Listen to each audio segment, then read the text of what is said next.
The Supreme Court of India is the most overworked apex court in the world. The work which we do between 10:30 and 4 every day in the Supreme Court is a fraction of the work which we do.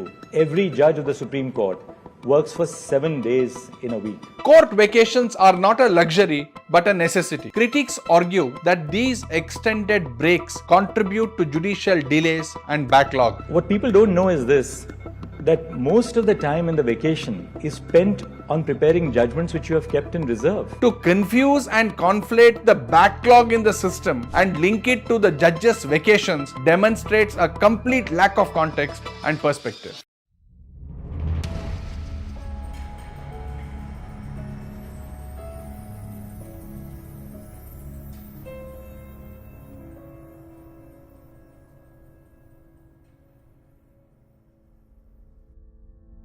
In recent years, there has been significant public debate regarding vacations that judges of the Supreme Court of India and of various high courts are entitled to. Critics argue that these extended breaks contribute to judicial delays and backlog. However, such perspectives are often deprived of context and are based on being completely unaware of the working of our courts. Such perspectives often overlook the immense effort that is expended in delivering each judgment in the Supreme Court of India. Let's begin with some statistics that will offer a reality check on the claims that vacation breaks lead to judicial delays and backlogs. The Supreme Court of India is the most overworked apex court in the world. A judge of the Supreme Court of India typically decides 1,400 to 1,600 cases each year. This should be contrasted to the UK Supreme Court, where on an average 16 cases are decided by a judge in a year, and also further contrasted to the United States Supreme Court, where approximately 80 cases are decided by the entire court in the whole year. The number of working days for a judge of the Supreme Court in India is way above other countries in the common law world. The Indian Supreme Court works for 190 days each year, whilst the UK Supreme Court works for 160 days and the US Supreme Court works for about 80 days only. The number of filings at the Supreme Court of India can go up to 80,000 cases a year. Now, this is 10 times more than what is filed before the United States Supreme Court, and the annual filings at the UK Supreme Court stands at a mere 250 per year. The volume of litigation that Indian Supreme Court is handling is unprecedented by any standards. Despite this, about 76% of the cases filed in the Supreme Court are decided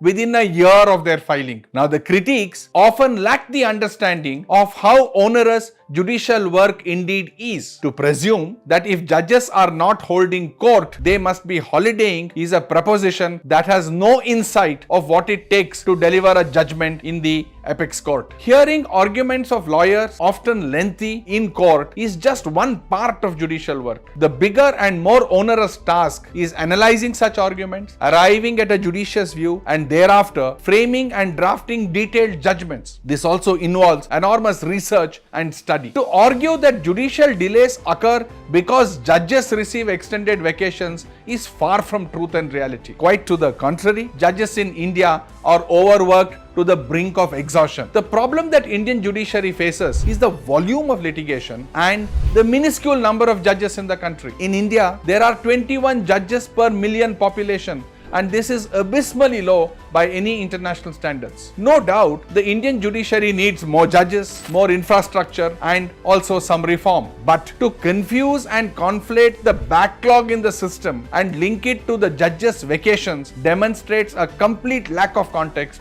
and perspective. Court vacations are not a luxury but a necessity. Given the immense workload, complexity of the cases, and the additional responsibilities borne by the judges, most part of the vacations are consumed in preparing and writing judgments which are typically pronounced immediately after the vacations. Court vacations only ensure that judges can continue to perform their duties effectively, delivering justice fairly to all.